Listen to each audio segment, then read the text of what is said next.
अस्सलामुअलैकुम वरहमतुल्लाहि वबरकातुहू। अच्छा जी, टैक्स के अंदर अब जो हम डिस्कस करने जा रहे हैं वो ये है कि पाकिस्तान में कौन सी इनकम है जो हमारे ऑर्डिनेंस में गिवन है जो कि एग्जेम्प्ट है। देखिए, हमारे ऑर्डिनेंस के अंदर जो इनकम एग्जेम्प्ट है वो सेकंड शेड्यूल में है। इनकम टैक्स ऑर्डिनेंस की अंदर हम जो बात करने लगे हैं वो नॉर्मली हमारे सेकंड शेड्यूल के अंदर हमारी इनकम जो है वो एग्जेम्प्ट है कि किस किस इनकम पे और किस तरह से उसकी किन कंडीशन में उसकी एग्जेम्पशन है वो सेकंड शेड्यूल के अंदर मौजूद है। फर्स्ट शेड्यूल में हमारे टैक्स रेट्स हैं और सेकंड शेड्यूल के अंदर उसकी एग्जेम्पशंस अवेलेबल है।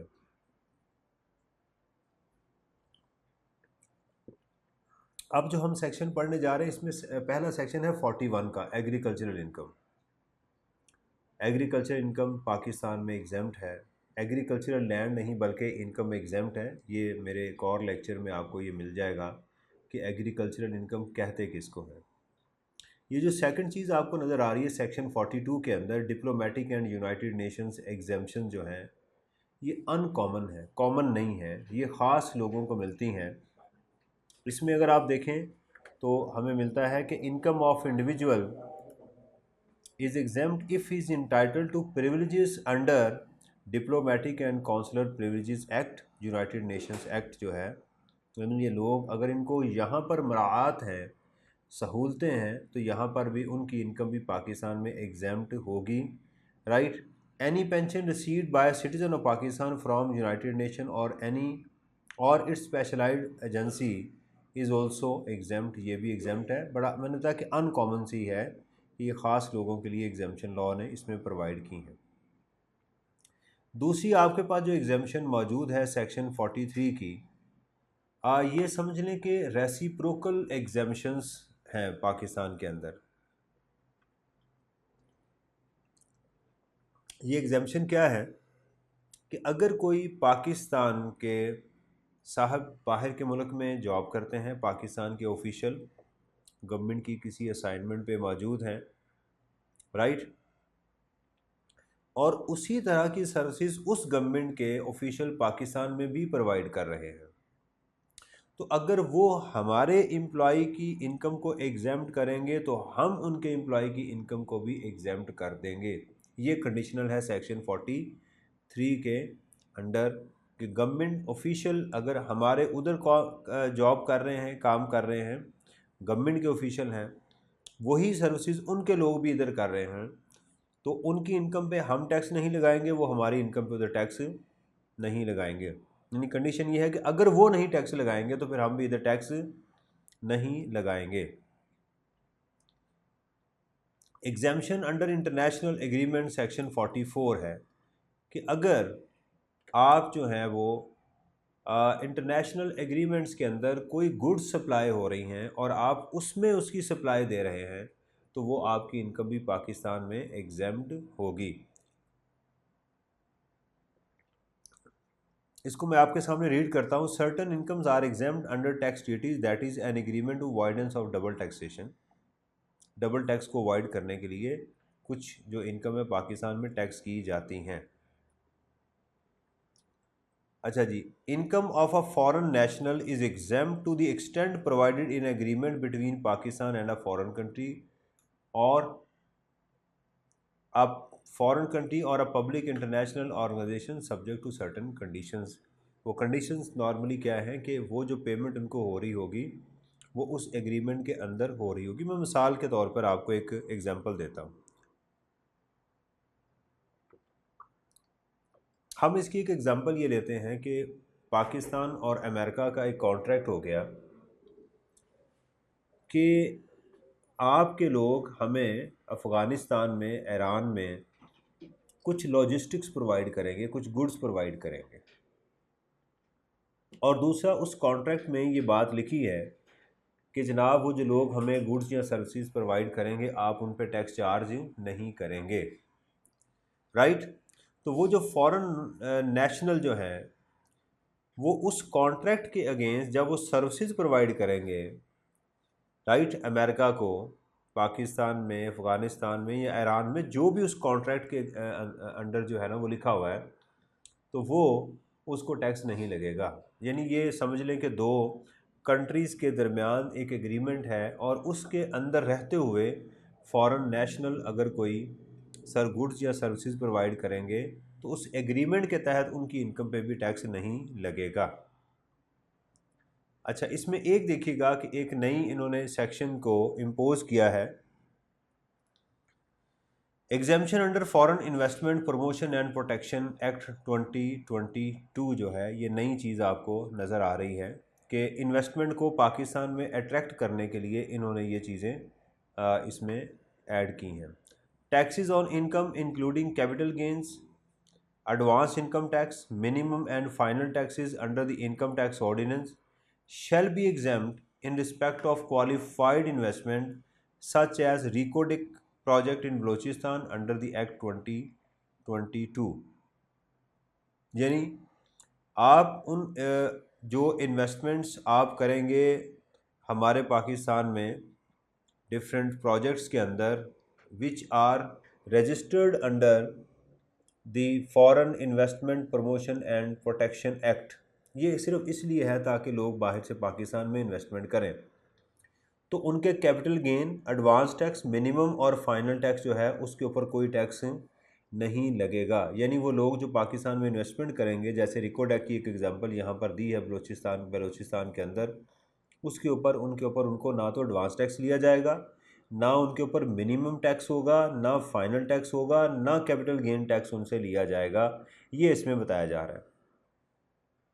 All investors and shareholders of the qualified investment, their associate and companies specified in this, including third parties, lender on account of any loan, shall also be exempt, right? तो तमाम investor, share holders, right, जो qualify करेंगे उस investment में, उनके associate companies, right, और वो third parties, landers on account of any loan, जो उनको लोन प्रोवाइड कर रहे हैं, उनकी इनकम भी एग्जेम्प्ट होगी।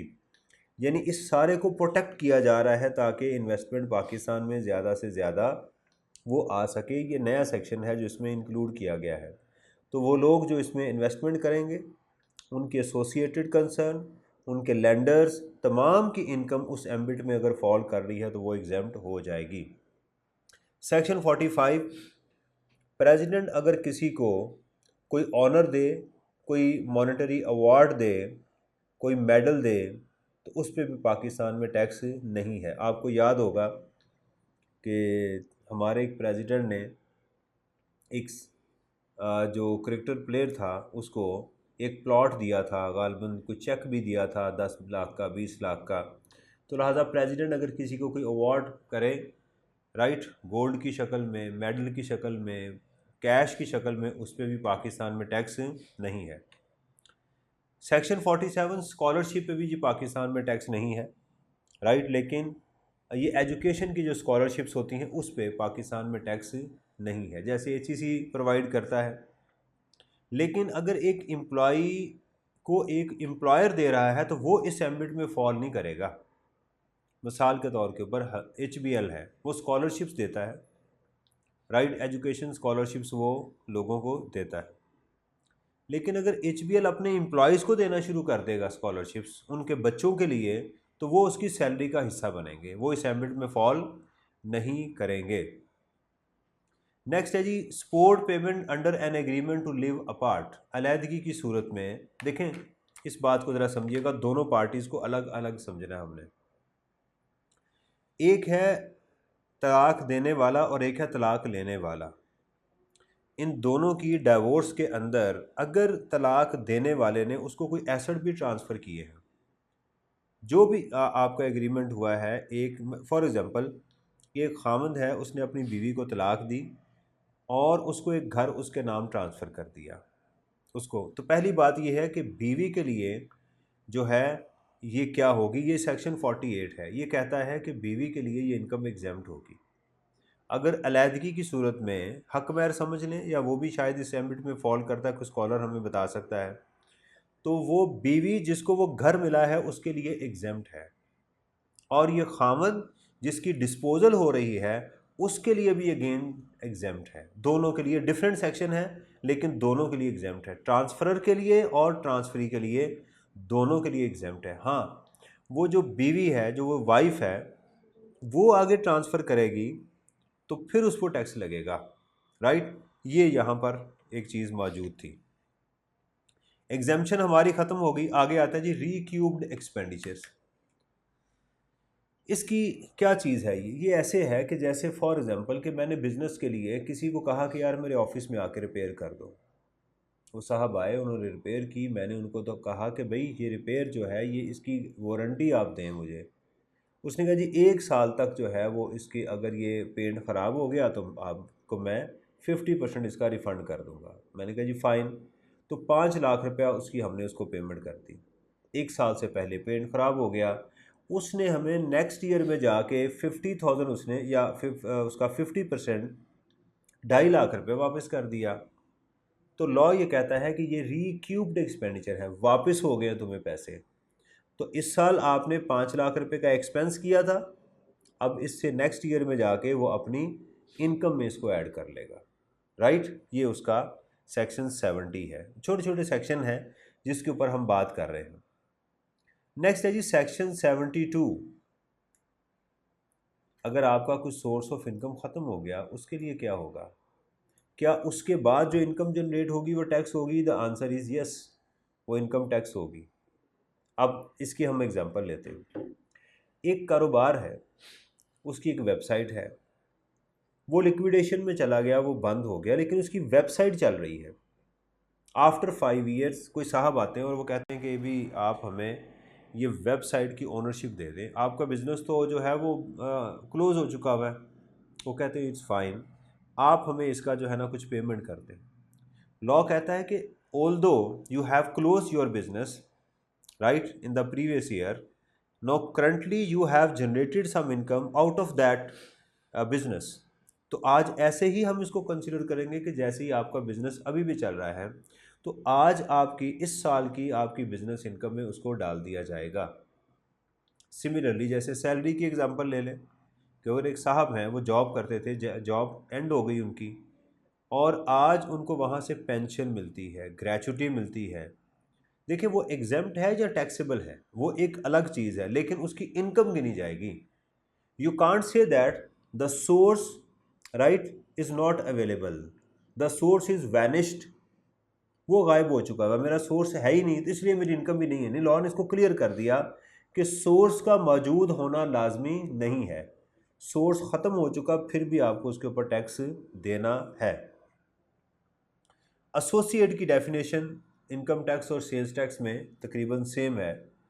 एसोसिएट की डेफिनेशन उस वक्त देखी जाती है जब ट्रांजैक्शंस हों, कि एक एसोसिएट अपने एसोसिएट को कोई ऐसी चीज़ तो नहीं बेच रहा जो कम कीमत पे है या ज़्यादा कीमत पे है, दोनों मिलके कहीं टैक्स चोरी तो नहीं कर रहे। अगर ये प्रूव हो जाए कि ये एसोसिएट है, तो वहाँ पर वो बाज़ औक़ात लॉ की एप्लीकेशन जो है वो डिफरेंट होती है। सेल्स टैक्स में भी और इनकम टैक्स के अंदर भी ये डिफरेंट होती है, राइट। सैलरी के लिए भी बहुत जगहों पर इसका इस्तेमाल होता है। तो जहाँ जहाँ हमारे लॉ के अंदर एसोसिएट की डेफिनेशन आएगी, वहाँ पर जो है इस एसोसिएट की डेफिनेशन को कंसिडर किया जाएगा।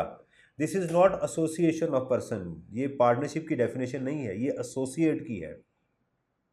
देखें जी, सबसे पहली इसमें जो चीज़ है वो है two person shall be associate where one may reasonably be expected to act in accordance with the intention of the other, or both persons may reasonably be expected to act in accordance with the intention of the third person। चलें हम इसकी पहले की example लेते हैं और इसको समझते हैं कि एग्जांपल से।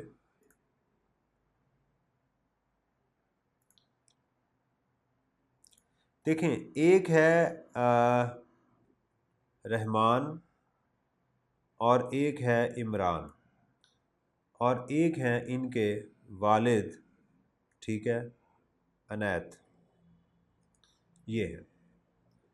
अब लॉ ये कहता है कि अगर कोई शख्स, दोनों, ये दोनों समझे भाई हैं, अगर कोई दो लोग आपस में एक दूसरे की बात को सुनते हैं या ये दोनों किसी तीसरे शख्स की वजह से एक दूसरे की बात को सुनते हैं, तो ये आपस में एसोसिएट कहलाएंगे। जैसे दोनों भाई हैं, तो एक भाई दूसरे की बात सुनता है, वो उसकी बात सुनता है, ऑल्दो कि ये रिलेटिव भी हैं, लेकिन हम वैसे एग्जांपल ले रहे हैं।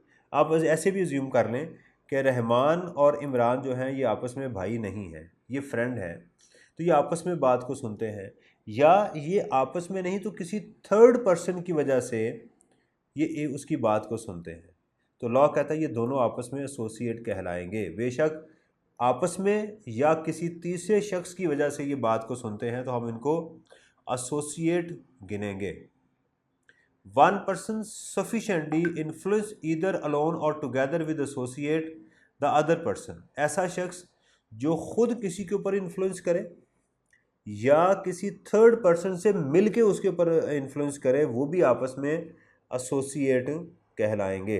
राइट, ये नेक्स्ट उन्होंने इसकी जो एग्जांपल दी है, यानी मैं खुद किसी के ऊपर इन्फ्लुएंस कर रहा हूँ या किसी की मदद लेके आपके ऊपर इन्फ्लुएंस कर रहा हूँ, तो हम दोनों आपस में एसोसिएट कहलाएंगे।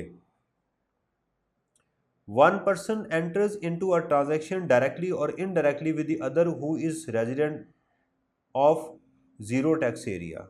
राइट, कि मैं वन पर्सन, एक बंदा दूसरे के साथ एक ट्रांजैक्शन में एंटर होता है डायरेक्टली या इनडायरेक्टली। राइट, एक ऐसे शख्स के साथ जहाँ पर टैक्स फ्री है, जहाँ पर टैक्स मौजूद नहीं है, तो इनको भी हम एसोसिएट कंसीडर करेंगे। राइट, आगे उसने कहा कि two person shall not be associate solely by reason of employment. Job की वजह से किसी को हम एसोसिएट नहीं गिनेंगे। Employment is not a relationship, employment is not a relationship, ये बात जहन में रखिएगा कि एक एम्प्लॉई और उसका जो एम्प्लॉयर है ये आपस में एसोसिएट नहीं गिने जाएंगे। अच्छा जी, following shall be treated as associate an individual and his relatives. Individual और उसके रिलेटिव जो हैं ये भी एसोसिएट होंगे।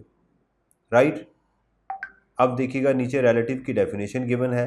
Relative in relation to an individual means an ancestor, मेरे आबाउजदाद, डिसेंडेंट, मेरे जो नीचे वाले हैं, of any of the grandparents. Right, grandparents के, मेरे जो ग्रैंड पेरेंट्स हैं, राइट, उनके एंसेस्टर और descendant, descendant of any of the grandparent जो है, तो इसका मतलब मेरे चचा ताया वो भी आ गए। ठीक है, ग्रैंड पेरेंट जो हैं, तो इसका मतलब ये है कि मेरे इसमें मामू, ममानी, खालाएँ, फुफियाँ, मेरे मुताबिक वो भी इसमें शामिल हो जाती हैं। इंसेस्टर और डिसेंडेंट जो हैं ये आपस में रिलेशनशिप रिलेटिव्स कहलाते हैं। और an adopted child of the individual. Adopted child से मुराद क्या है कि किसी साहब ने किसी बच्चे को अडॉप्ट किया हुआ कानूनी तौर पर, वो भी रिलेटिव कहलाएगा। बेशक उसका सगा बच्चा नहीं है लेकिन वो रिलेटिव कहलाएगा। और a spouse of the individual, उसकी बीवी, वो भी उसकी रिलेटिव कहलाएगी। A spouse of the individual और any of the person specified in clause A, यानी मेरी बीवी, मेरे वालिद की बीवी, राइट, और मेरे जो डिसेंडेंट हैं, यानी इनकी जो बीवियां हैं ये भी आपस में रिलेटिव कहलाएंगी। ये उसकी यहाँ पर डेफिनेशन मौजूद है। तो पहली चीज़ आ गई इंडिविजुअल एंड हिज रिलेटिव्स, ये उसकी क्या कहलाएंगे, रिलेटिव कहलाएंगे। अब एक बात याद रखिएगा कि रिलेटिव से अगर आपको गिफ्ट मिले तो वो एग्जेम्प्ट है फ़िलहाल पाकिस्तान में, ये बात जहन में रखनी है कि रिश्तेदार से जो रिलेटिव की डेफिनेशन में फॉल करता है उससे आपको गिफ्ट मिलेगा तो वो एग्जेम्प्ट होगा मासवाए कैश की शक्ल में।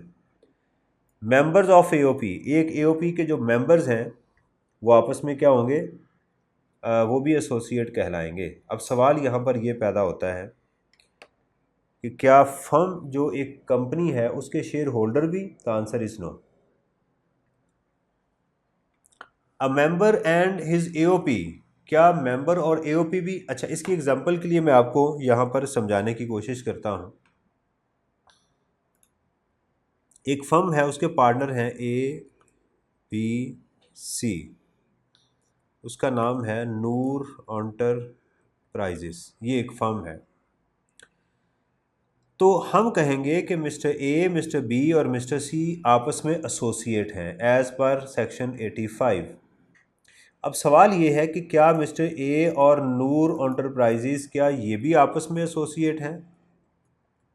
या नहीं है। अब ये सवाल है हमारे पास, क्या नूर एंटरप्राइजेस और ए आपस में एसोसिएट हैं या नहीं। उसके लिए लॉ ने एक कंडीशन लगा दी, a member and his AOP where the individual either alone और together with his associate control 50% or more of the share in the AOP, अगर उसका कंट्रोल है। चलें हम देखते हैं, हम कहते हैं कि ए का शेयर है इसमें 60%, ये हम इसको परसेंटेज में ले जाते हैं। इसका शेयर है जी इसमें 30% और इसका शेयर है इसमें 10%, 100% शेयर जो है वो इनका मौजूद है। अब हम कहेंगे कि मिस्टर ए और नूर एंटरप्राइजेज क्या है, आपस में एसोसिएट हैं, लेकिन बी और सी और ये आपस में एसोसिएट नहीं हैं। चलें हम अगर ये कहें कि ए और बी मियाँ बीवी हैं, ए और बी क्या है, मियाँ बीवी हैं, और इसकी इसमें 40% और इसकी भी 40% और इसकी इसमें 20% जो है वो अब पार्टनरशिप है। तो अब अगर ए और बी दोनों मियाँ बीवी हैं तो कोई अकेले की तो इसमें 50% इसके अंदर होल्डिंग नहीं है, लेकिन दोनों की मिल के इसके अंदर 50% होल्डिंग है, इसलिए लिहाजा ये क्या हो जाएंगे, अब ये दोनों जो हैं ये इसके एसोसिएट बन जाएंगे। A trust and it's beneficiaries, जो ट्रस्ट होता है, जितने भी हमारे शौकत खानम ट्रस्ट है और जितने भी ट्रस्ट हैं और उसके जो बेनिफिशरीज हैं, राइट, वो भी सारे के सारे आपस में एसोसिएट होंगे। कंपनी के लिए क्या है, a shareholder and company where the shareholder either alone और together with his associate controls 50% of the shares, right, ये देखिएगा। अच्छा, इसमें और इसमें एक फ़र्क है,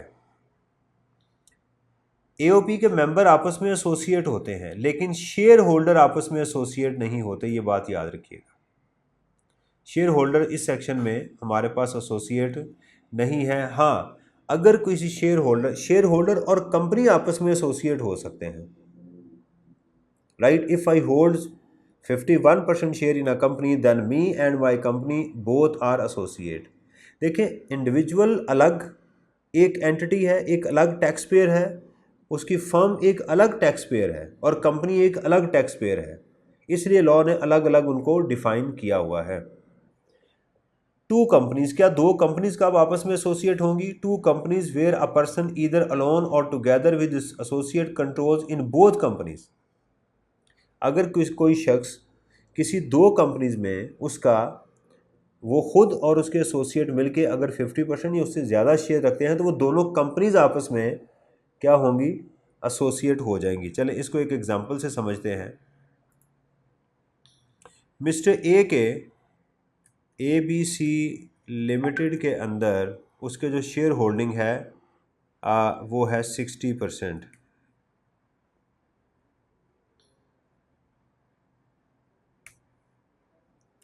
राइट। और मिस्टर ए की XYZ कंपनी के अंदर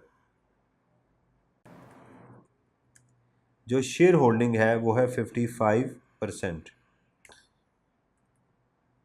तो हम कहेंगे ABC दोनों आपस में क्या है, एसोसिएट हैं। क्यों, क्योंकि इन दोनों कंपनीज में एक मिस्टर ए है जो दोनों को इन्फ्लुएंस कर रहा है, लिहाजा ABC और XYZ आपस में दोनों क्या हैं, एसोसिएट कहलाएंगी। ले जी, ये एक इंपॉर्टेंट डेफिनेशन भी हमारी कंप्लीट होगी। देन है जी legal representative of a deceased individual. अगर कोई शख्स फौत हो जाए तो उसके लीगल रिप्रेजेंटेटिव की क्या कानूनी जिम्मेदारियां हैं टैक्स के रिगार्डिंग, जो शख्स फौत हो चुका हुआ है उसके रिगार्डिंग उसकी क्या जिम्मेदारियां वो हैं, उसको देखते हैं। The legal representative of a deceased individual shall be liable for any tax that the individual would have become liable for if the individual had not died, and any tax payable in respect of the income of the deceased estate वो जमा करवाएगा, ये देखिएगा। अच्छा, अब इसके अंदर जो चीज़ें नोट करने वाली वो ये हैं कि अगर कोई शख्स की डेथ हो जाए उसके जो लीगल रिप्रेजेंटेटिव होंगे, इसकी पहले डेफिनेशन देख लेते ताकि आपको समझ आ जाए कि लीगल रिप्रेजेंटेटिव कौन है। Legal representative means a person who in law represent the estate of the deceased person, जो कानूनी तौर पर उसकी जायदाद को प्रेजेंट करता है उसको लीगल रिप्रेजेंटेटिव कहा जाता है। And includes any person who intermeddles with the estate of the deceased and where a party sues or is sued in representative character the person on whom the state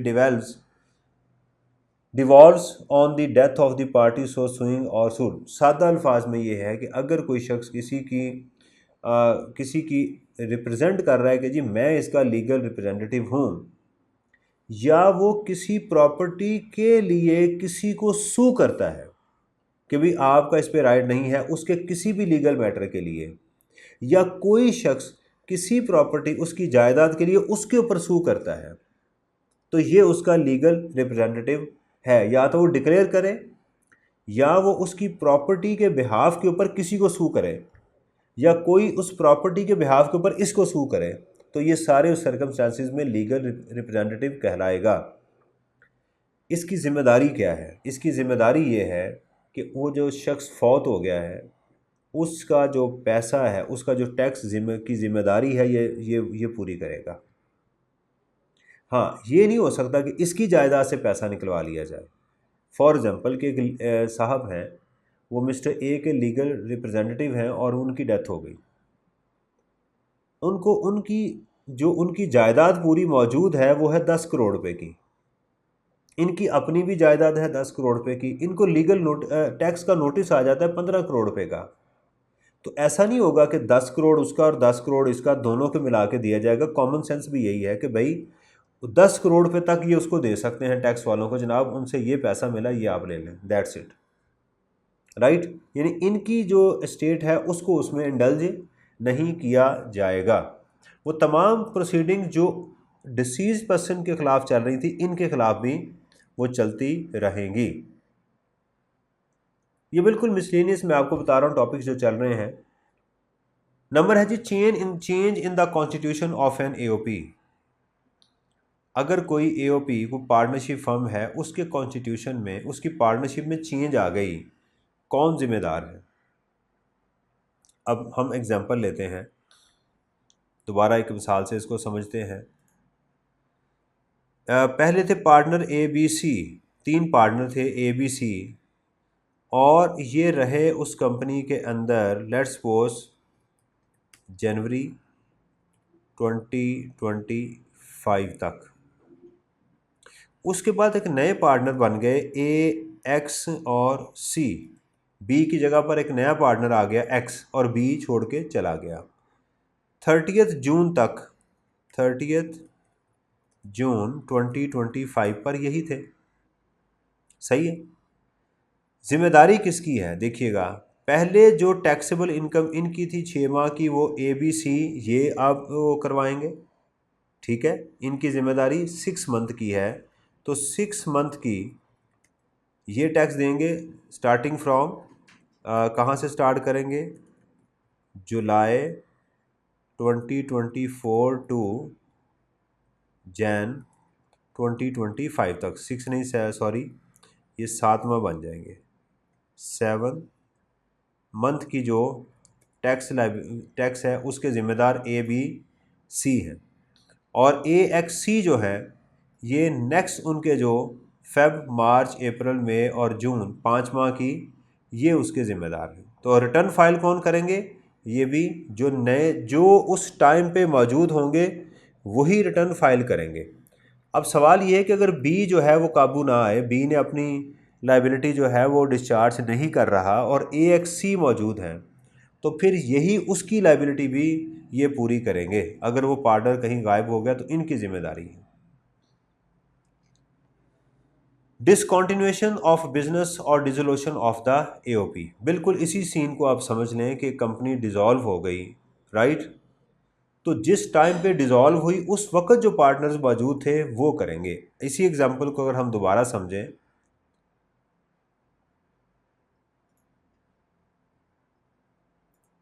अगर हम इसी example को दोबारा इस समझें कि ए बी सी जो थे ये जनवरी में इन्होंने की AXC उसके बाद पार्टनर आ गए और उसके बाद कंपनी यहाँ क्या हो गई, डिज़ोल्व हो गई,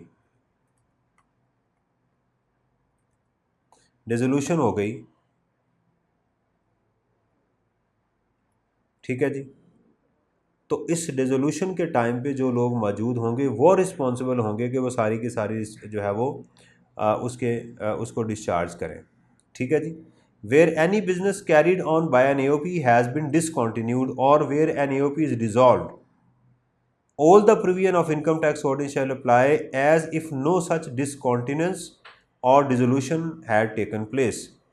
Every person, देखिएगा, who was at the time of such discontinuance or dissolution a member of such AOP and the legal representative of any such person who is deceased shall jointly and severally, ये jointly and severally क्या से क्या मुराद है, ये जो word आपको नज़र आ रहा है इससे मुराद ये है कि अगर उनमें से 4 लोग काबू आ गए तो चारों, एक आ गया तो वो उसके लिए क्या होंगे, रिस्पॉन्सिबल होंगे, उनसे ये सारी रिकवरी कर ली जाएगी।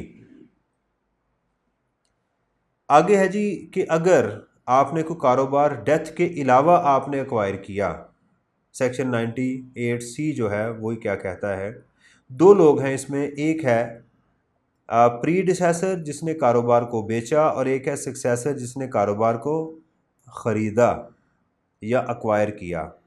तो प्रीडिसेसर अपनी ज़िम्मेदारी तक रहेगा जब तक उसने कारोबार किया, और सक्सेसर जहाँ से लेके इसने कारोबार को पिक किया वहाँ से लेकर आगे ये करेगा, उसकी ज़िम्मेदारी टैक्स की जो लाइबिलिटी है वो पे ऑफ करेगा। लेकिन अगर सक्सेसर मौजूद है और प्रीडिसेसर जो है वो गायब है, टैक्स वालों के काबू नहीं आ रहा, तो सक्सेसर अपने प्रीडिसेसर की टैक्स लाइबिलिटी भी डिस्चार्ज करेगा। ये बात भी आपने जहन में रखनी है।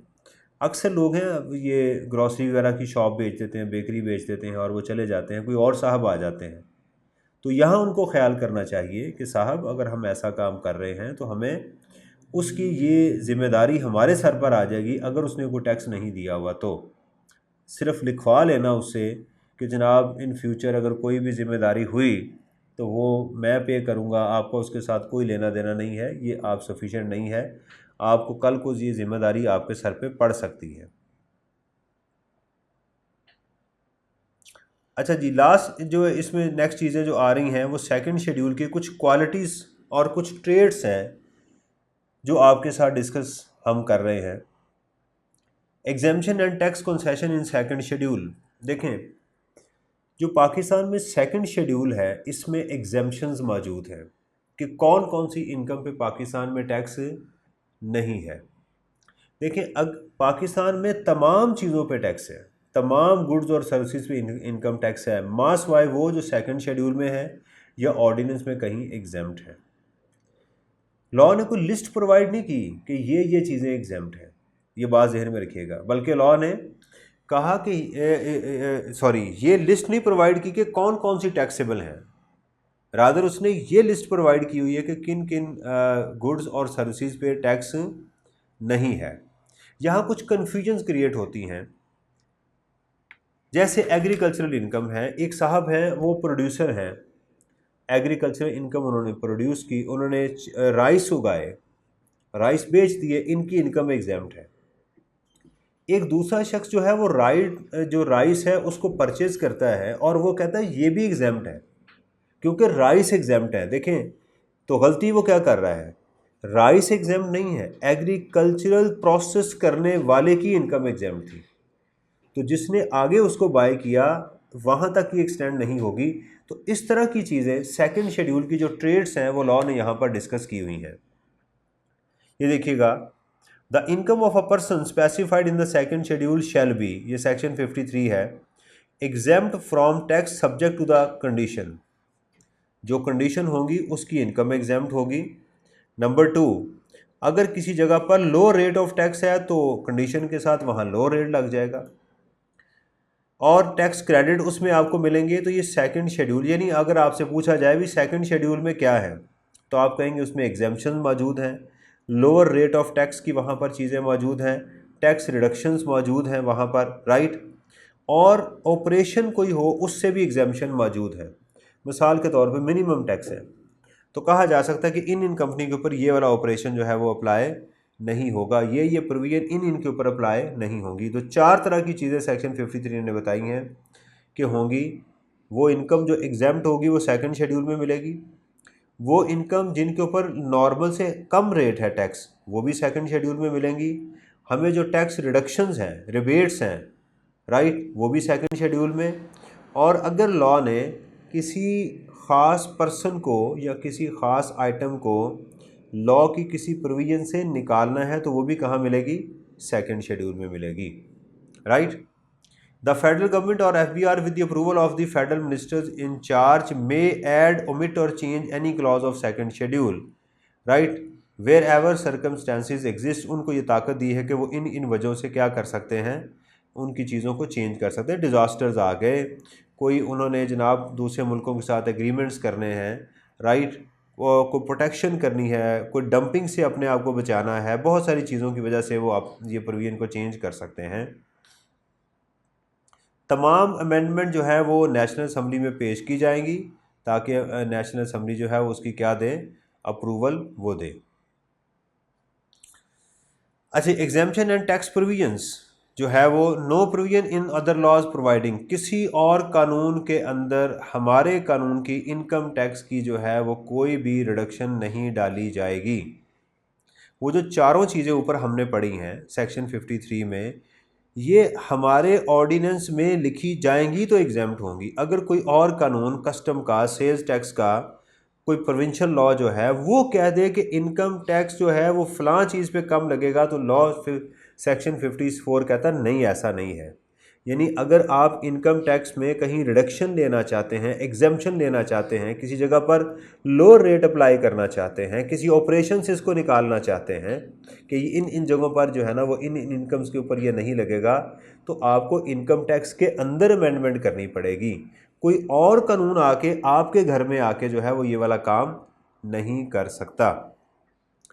लिमिटेशन ऑफ एग्जाम्पशन, जिसकी इनकम एग्जाम्प्ट होगी उसी तक रहेगी, उससे आगे नहीं जाएगी। जैसे मैंने आपको एग्जांपल दी, वो एग्जांपल क्या थी कि राइस जो है वो कल्टीवेटर के एग्जाम्प्ट है, राइस एग्जाम्प्ट नहीं है। अगर आपसे कहा जाए चावलों का बेचना एग्जाम्प्ट है तो वो गलत है, राइट। चावल एग्जाम्प्ट नहीं है, बल्कि जिसने इसके ऊपर प्रोसेस किया उसकी इनकम एग्जाम्प्ट है, राइट, उसको मार्केट तक पहुंचाया, राइट, उन जिन लोगों ने उसको पानी दिया उनकी इनकम एग्जाम्प्ट है। लेकिन जैसे ही वो मार्केट में आएगा उसके बाद वो टैक्स होना शुरू हो जाएगा, राइट। तो ये चीज़ें थी जी हमारी डिफरेंट प्रोविज़न थी जो कि एक खालिद साहब ने अपने एक चैप्टर के अंदर सेक्शन वाइज नोट्स के अंदर इसको इकट्ठा किया हुआ है, तो आप इसको देख सकते हैं, राइट। तो इसके अंदर कोई क्वेश्चन हो तो आप मेरे से पूछ भी सकते हैं, ठीक है जी। तो इजाज़त दें, अस्सलाम वालेकुम वरहमतुल्लाहि वबरकातुहू।